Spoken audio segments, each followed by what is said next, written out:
Are they your equals? Are you a citizen, an individual under the Hale Doctrine, or are you a corporation, a subject, or a member? You know, that's an important consideration when you get into the courtroom. When the judge says, do you accept the jury, Mr. Gordon? Hell no, I don't accept the jury. There isn't a man over there that's my equal. Those people all have driver's licenses. The very case before the court is that I don't have a driver's license. And two of those jurors over there said they didn't understand jury nullification, and the prosecutor, about that time, order in the court, take the jury out, motion time. I mean, the judge will come unglued about the third or fourth sentence. It's all right, sit there and prejudice the jury. Let the jury know that there's something wrong with them over there. They've all got driver's licenses. Going on down this word jury, page 235. Trial by jury is by 12 free and lawful men who are not of kin to either party for the purpose of establishing the truth of the matter at issue. Do you notice the word free? Wait a minute. Could there be unfree jurors? If there are free jurors, then there's got to be unfree jurors, or you wouldn't use the word free, would you? Didn't we notice over here in our Constitution, on page 9, representatives in direct taxes will be applied to the whole number of free persons, including those bound to service for a term of years. So a man bound to service for a term of years is what? He's not free. Shouldn't you be asking those people, are you a free man? Do you know what a free man is? Do you have a mortgage? Do you have any other encumbrances? Are you licensed to do business? How many licenses do you have? What do you mean free? You know, that's what you call voir dire. Well, I'll run through that one a little later, but I just can't control myself. You know, I'm sitting here saying, well, who are you slaves sitting over there in judgment of me? The word jury, going on down here, page 235, down toward the bottom of the page, the word jury and the words trial by jury were placed in the Constitution of the United States with reference to the meaning affixed to them in the law as it was in this country and in England at the time of the adoption of the Constitution. That's that instrument. Going on, the word jury means a tribunal of 12 men, presided over by a court and hearing the allegations, evidence, and argument of the parties. Jury referred to in constitutional provision guaranteeing jury trial is such jury as known to the common law and courts of territory before the state was organized. I'm on page 236 now. The jury in the constitutional sense means a tribunal of 12 men presided over by the court. And going on, any number less than 12 impartial men would not constitute a jury. Did you notice all of these underlinings I've made? I can be here for the next 6 hours citing this to you. Okay, now that we've established, I don't know, 10, 15 cases, and there's 20 or 30 or 40 more in here. A jury is how many people? Well, is it 13, 26, 9, 8, 6, 2, 4, 11? It's 12! Now that we've established that fact at the writing of the Constitution and in England, a common law jury is 12. Well, then what is a civil law jury? Oh, I don't know. And you know that Justice White, when he wrote the Williams case in 1970, he said, we don't know how many people it takes, or we don't know what the minimum number of a jury is, but we are sure that 6 is enough. I'll read that to you when we get to it. The minimum number of a civil law jury could be 2. He didn't say because that wasn't the question asked in Williams. So for those of you out there that think that the Supreme Court did err on the Williams case, I'll say this. They sure as hell didn't do us any big favors in the Williams case, but I still have high hopes that the common law jury has not been overturned by that Williams decision. I think that our common law jury is still intact. What our problem is that we don't have any common law. So all we're talking about is the civil law. That's why when you get into that courtroom, you should be screaming like a gut-shot banshee. I'm not here under any contract. I'm here as a free man and a natural citizen under the Hale versus Hinkle doctrine. I'm not in any corporate capacity, and I demand all of my rights at the common law. Your common law is protected by that Supreme Court, by your Constitution. Now let's see, I want to flip over now to a case called U.S. versus Doherty, which was decided in 1972. So if you'll flip over to that, it's found as a citation at 473 Federal 2nd, 1113, decided in 1972. And let's take a look at this thing called jury nullification and jury lawlessness. I'm going to show you here that even our federal courts to this moment in time will recognize that we have a right as jurors to nullify the law anytime we want to. Going on then in this case called United States versus Doherty, it's cited as 473 Federal 2nd, 1113, decided 1972. And I'm going to start out here on page 1131. It's a pretty long case, but let me show you what the Circuit Court of Appeals for the Fourth Circuit in Maryland decided, and then the Supreme Court refused to listen to the issue when it was brought to them. So here's the law of the land on jury nullification. Providing an accused with the right to be tried by a jury of his peers gave him an inestimable safeguard against the corrupt or overzealous prosecutor and against the compliant, biased, or eccentric judge. It's on page 1131.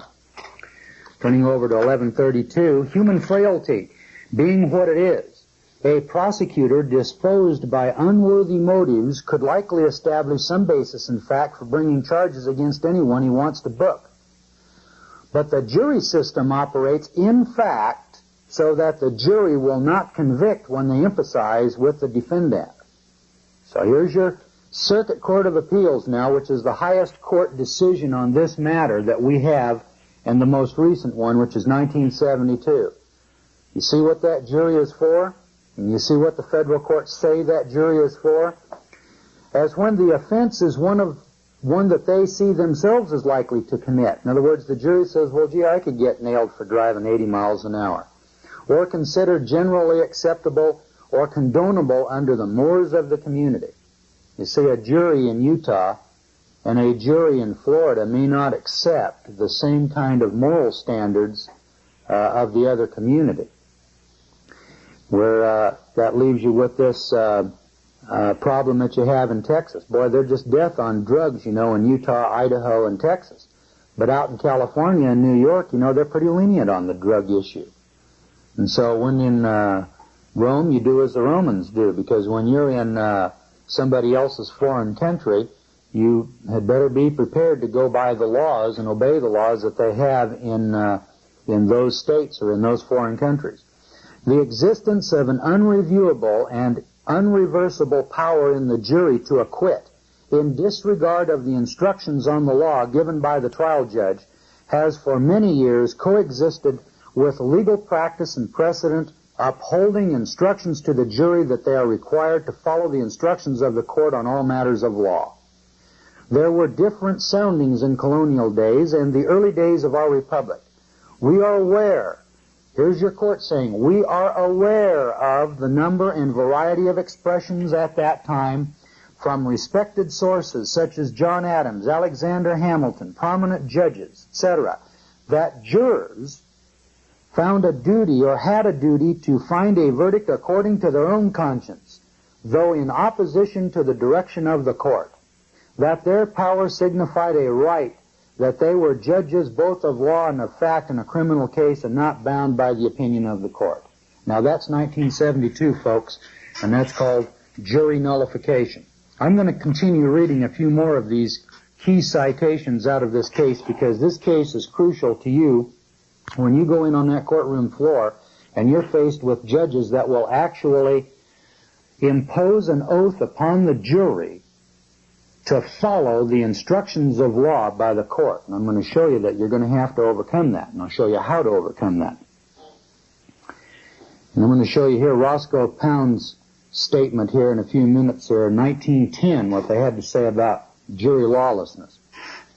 Fear of arbitrary judicial action was especially strong in the United States because in the 17th century in England, the time of the colonizing of America, the criminal law in the hands of appointees of the crown, subject to the arbitrary removal had been found an effective agent of political and religious persecution. Now, the Supreme Court settled the matter for the federal courts insofar as instructing juries as to matters of law and fact in Sparf versus United States, which is 156 U.S. 51. Now, that case isn't in here, and I haven't read it myself yet, but it'll explain here that that was the point, or that was the time in 1895 when they said, what we're going to do here is we're going to tell the jury that they must follow the instructions of the court as to matters of law. We assume that the jury knows that it has the power to nullify the court's instructions.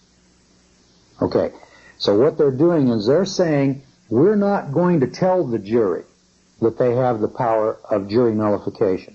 We assume they've got it. So when you're voir direing the jury, you should ask the jurors one at a time, do you understand the principle of jury nullification and jury lawlessness? And when the guy says, no, I don't, then you demand that the court instruct him. Because pursuant to this case, they're assuming that the guy knows it. And if he doesn't know and understand his powers, then he must be instructed on them. In this case, this fellow Doherty, he went in and said, here are our jury instructions, and we want to tell the jury of their power, and the court said no. But they didn't bring it up when they were voir direing the jury. And I believe that that was their error. If not, then it becomes a reversible error. In other words, here's what you do. You walk into the courtroom, and you're talking to the juror here, and you say, and sir, and what's your name? And, oh, my name is Joe Smedley, and where do you live, Joe? Well, I live over here in Boise, Idaho, and what do you do for a living, Joe? Well, I'm a mechanic, and have you ever served on a jury before, Joe? Well, yes, I served on a jury about 5 years ago. And she, was it criminal or civil? Oh, it was criminal. And what type of a criminal case? Oh, the case was, I believe it was a traffic case. I see. And were you instructed as to matters of law and fact when you served on that jury? Well, I think I was. Huh? Do you understand the principle of jury lawlessness and jury nullification? No. Okay. Now the prosecutor may be jumping on his feet, screaming like a gut-shot banshee that you've brought up the subject of jury nullification. And you sit here and say the United States Supreme Court turned down certiorari on United States versus Doherty. And the circuit court said the assumption is that every juror knows his powers of jury nullification. Therefore, one of the qualifications of a juror is that he knows and understands jury nullification. It isn't the power or prerogative or responsibility of the court to instruct him in that regard because the court said it isn't. But the court said they're expecting him to know it, and so if he doesn't know it, and this man just said, I don't know, and I challenge him for cause. Now, the court will not instruct that jury that they have the power to jury nullify, or that that jury has the power to nullify. See, they will not instruct them. So if it takes 1,000 jurors before you can find one juror who knows and understands and answers the question right, do you understand jury nullification? Yes, I believe I do.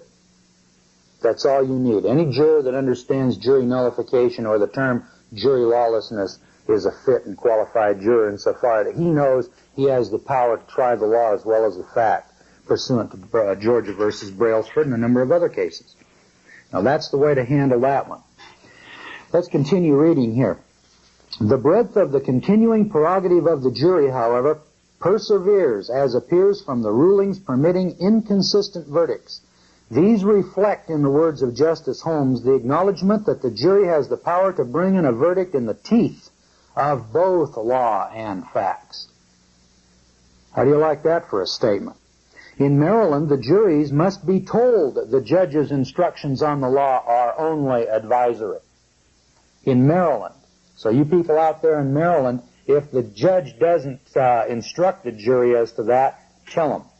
In Indiana, a similar constitutional provision was attenuated by a decision that a trial court in a criminal case is not required to neutralize the effect of its instructions by telling the jury that they are at liberty to disregard them and to decide the law for themselves. Bridgewater versus State, 153, Indiana.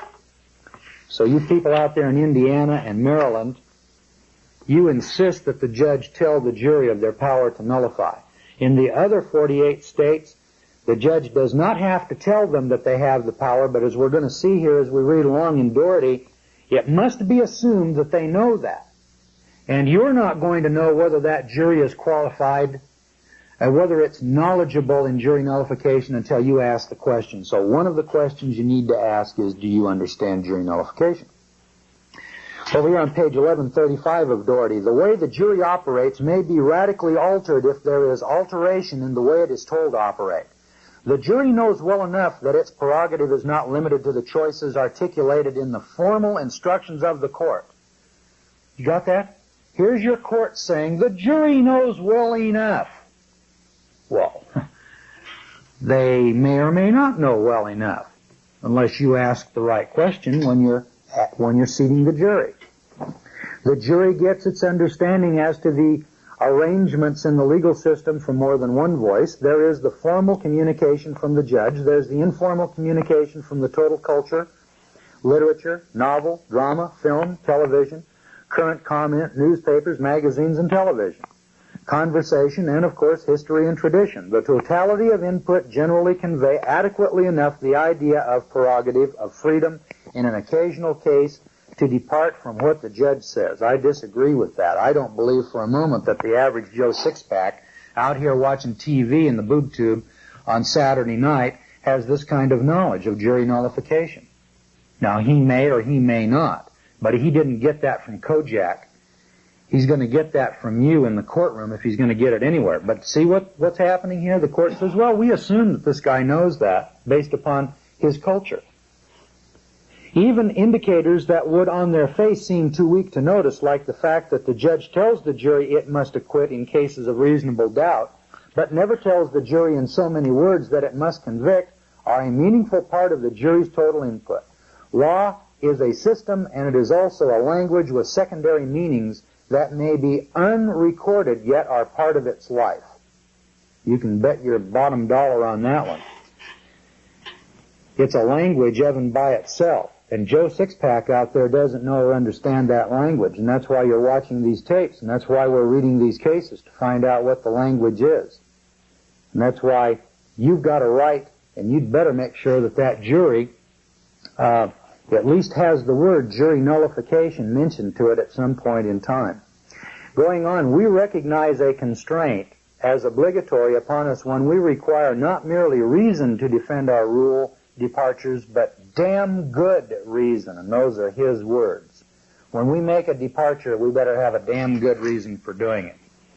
What makes for health as an occasional medicine would be disastrous as a daily diet. Now here's their logic and reason for not telling the jury that they have the power to nullify. They think that the power to nullify is like an aspirin. We want to give them one aspirin, but we don't want to give them a whole bottle. What makes for health as an occasional medicine would be disastrous as a daily diet. The fact that there is widespread existence of the jury's prerogative and approval of its existence as a necessary counter to case-hardened judges and arbitrary prosecutors does not establish as an imperative that the jury must be informed by the judge of that power. Informed by the judge. Well then, what about the defendant? Him informing the jury of their power. That's my contention. That's my conclusion. Going on then, page 1137. This requirement of independent jury conception confines the happening of the lawless jury to the occasional instance that does not violate, and viewed as an exception may even enhance the overall normative effect of the rule of law. An explicit instruction to the jury conveys an implied approval that runs the risk of degrading the legal structure requisite for true freedom, for an orderly liberty that protects against anarchy as well as tyranny. So here's your court saying, we're afraid that if we tell the jury that they can disregard our instructions on the law, that they'll do that as a rule rather than as an exception.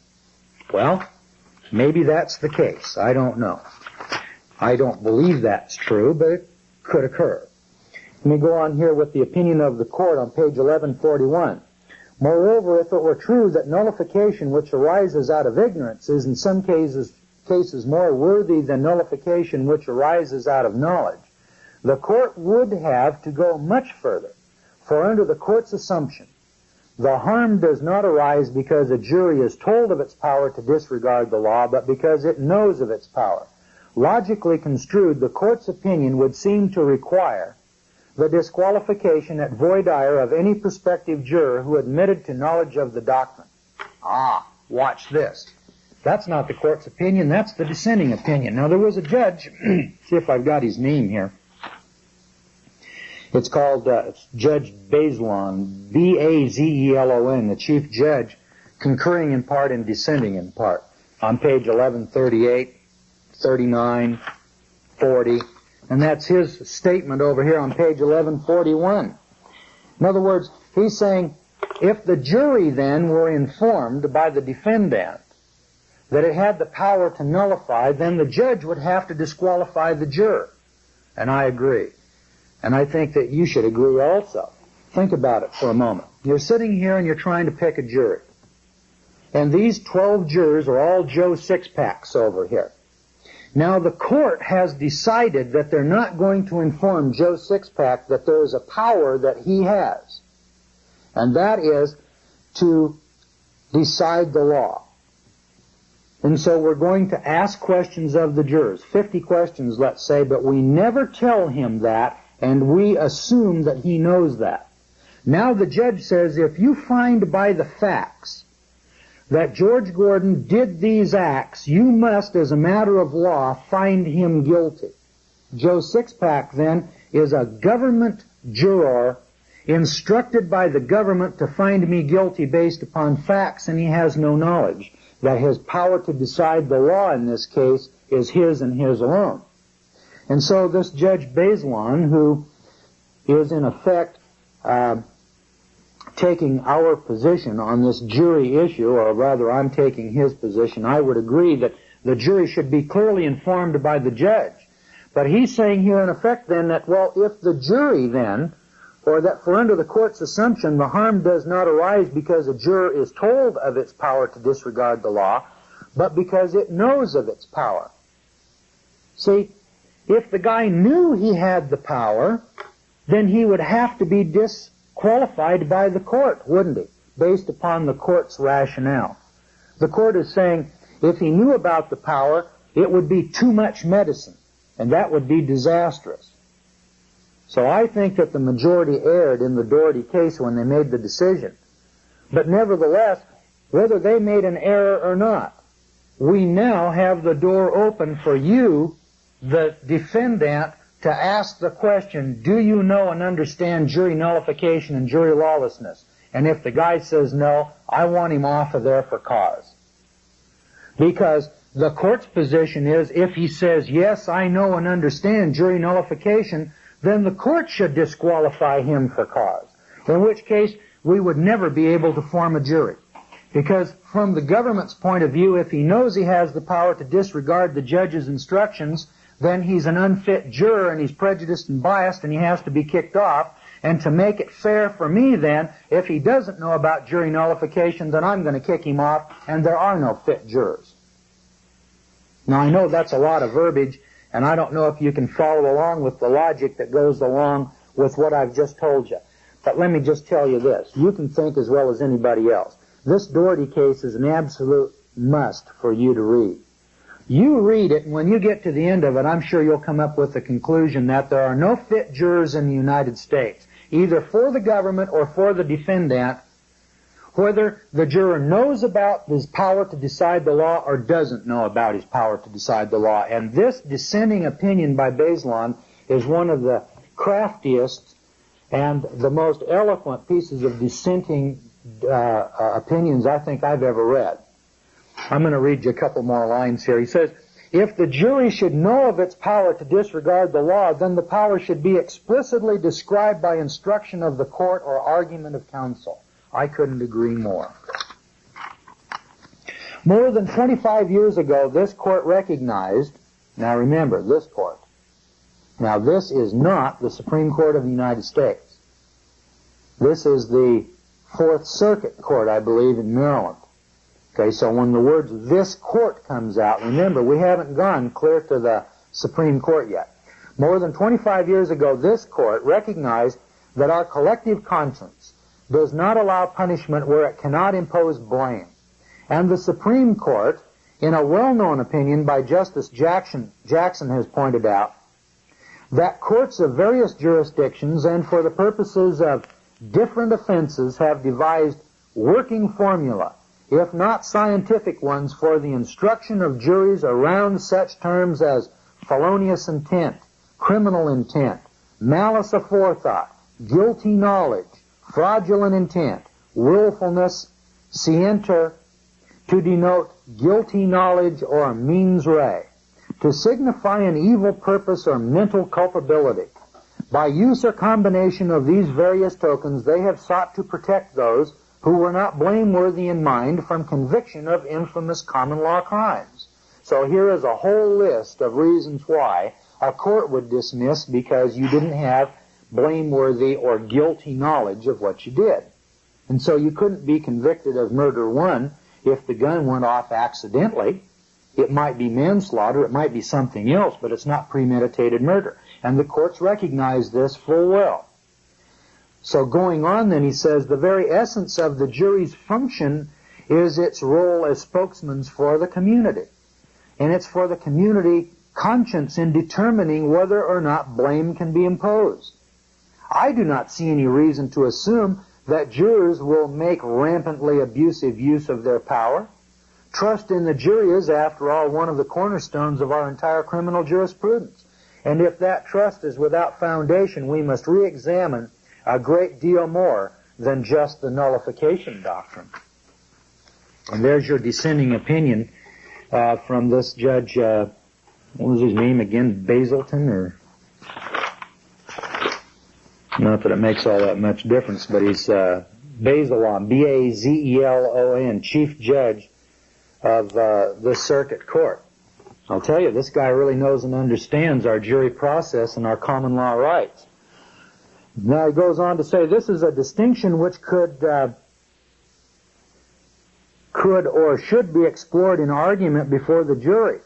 If revulsion against the war in Southeast Asia has reached a point where a jury would be unwilling to convict a defendant for commission of the acts alleged here, we would be far better advised to ponder the implications of that result than to spend our time devising stratagems which let us pretend that the power of nullification does not even exist.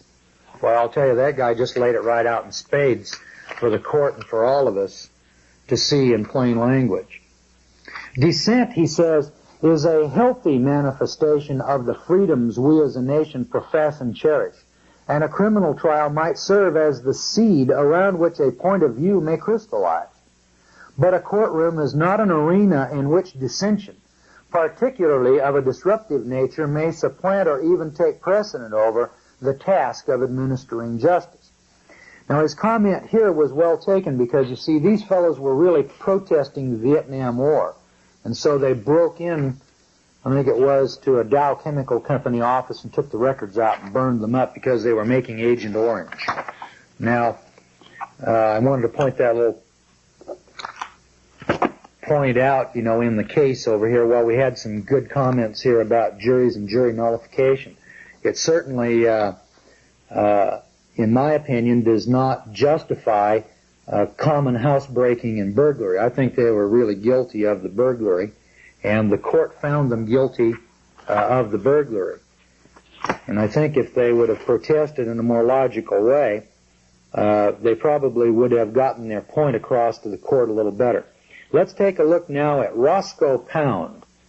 If I can find it here, this is a case where a law professor, I think it was at George Washington University in 1910, wrote a little scenario here in the American Law Review pursuant to what he called jury lawlessness. Let's listen to these words.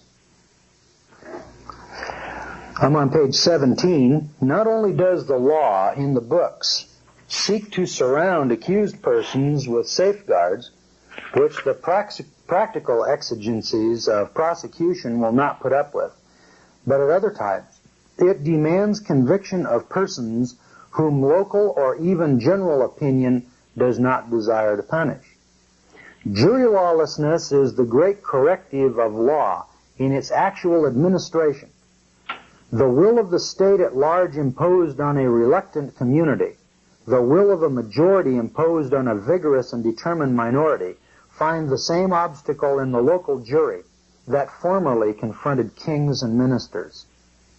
More than this, where in a particular cause there are peculiar considerations of mitigation or circumstances requiring exercise of a dispensing power, the power of juries to render general verdicts needs only a little help from alienist theories of insanity to enable a verdict to be rendered which will accord with the moral sense of the community.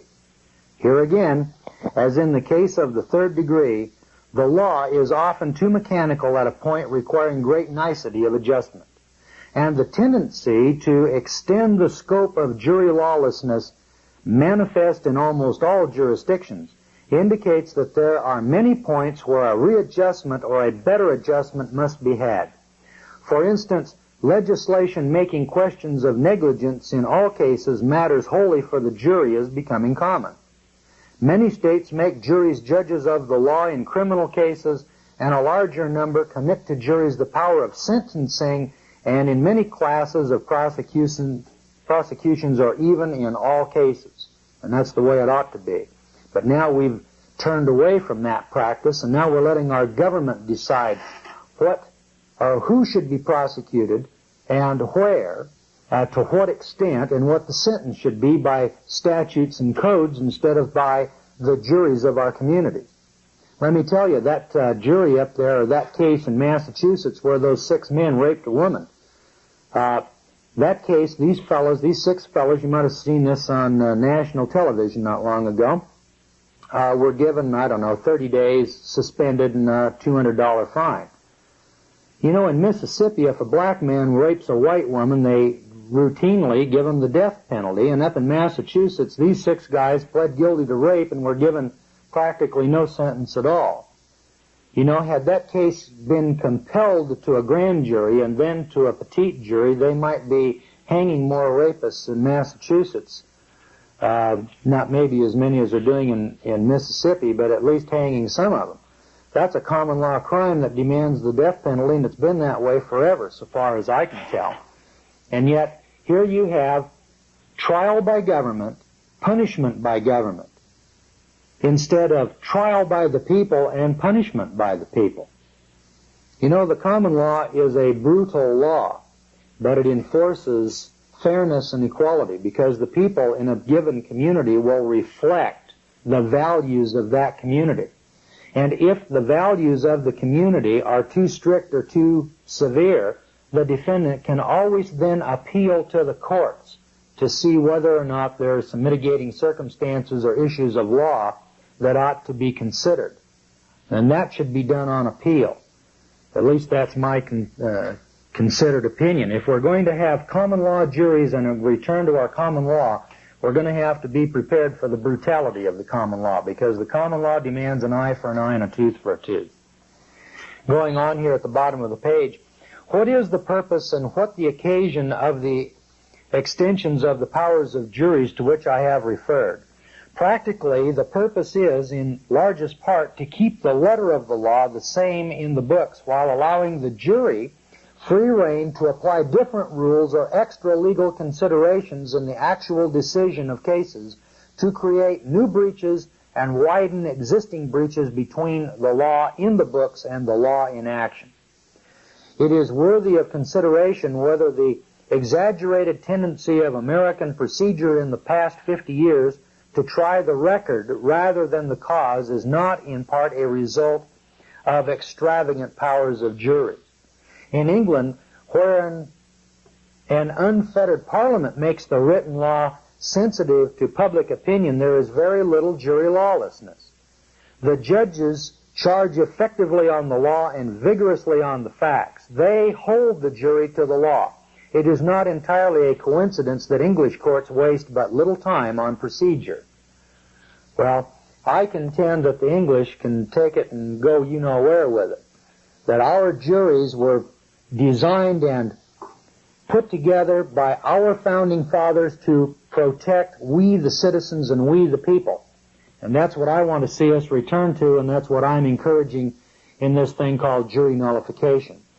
That if we're going to get away from this tyranny of government and government trials and prosecution by government, and this thing of just arresting citizens and booking them and fingerprinting them and putting them in jail and bringing them forward and prosecuting by prosecuting attorneys, prosecuting by informations, eliminating our grand juries, and then trying us in front of a jury that's charged by the court and actually compelled to swear an oath that they will follow the directions of the court, that's tyranny. And that kind of tyranny can go right back to King George and go right back to England for all I care.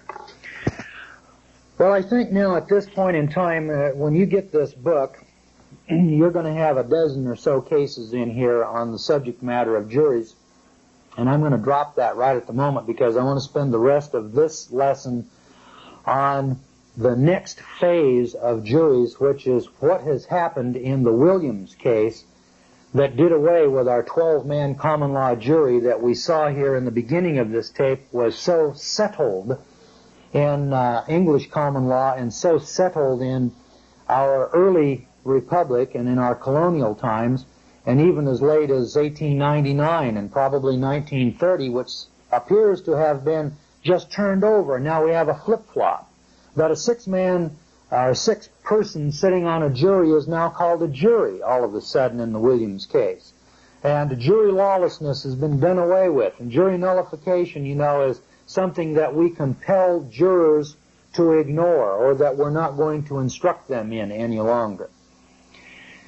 But I can certainly show you, and I've certainly done that up to this point in time, that up until recent years, a jury was composed of 12 people, that the very definition of the word jury meant 12, that a jury had the power to try the law as well as the facts, that in Georgia versus Brailsford, that certainly was the case, and that although it was a civil case, there are a number of other cases that have gone on, and Dean Roscoe Pound here as late as 1910 is saying that it's a settled and established fact that jury nullification is here, and that juries actually only work in behalf of the defendant, that they cannot use jury lawlessness to convict, because if jury lawlessness is used to convict, even though the fellow is not guilty, the convicted party can then appeal to the courts and say, wait a minute, my constitutional rights have been violated. This jury found me guilty in spite of the evidence and in spite of the facts that were brought out and in spite of the law. You see, the courts can then nullify an overzealous jury. As an example, let's say you get a white jury in Mississippi and they're going to convict a black. And the black man can then appeal to the law, appeal to his constitutional rights, and be protected from such a jury. But what is it that protects the defendant from the government? The government can protect the individual from the people or from the jury. But when the government is the sole determiner of what is the law and how it's going to be applied, well then, what's to protect us? And that's what the jury is for, because now the government prosecutes us, and then we go to the jury and we say, fellow citizens, protect me from this government. When that system is in play, the defendant has protection against the jury, and the defendant has protection against the government. The way we have it today, we don't have either. We don't have protection from the jury because the jury is compelled by oath to find me guilty, and then I don't have protection against my government because it was the government that passed these statutes and passed these laws, which are really economic laws. They are really the king's ordinances to take my life, liberty, or property without due process and without protection from my fellow citizens.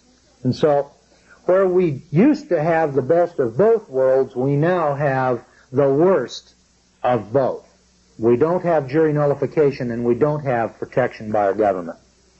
All right, now I want to go over here to the Williams versus Florida case, because This is probably the most controversial jury decision that's ever been handed down by the Supreme Court.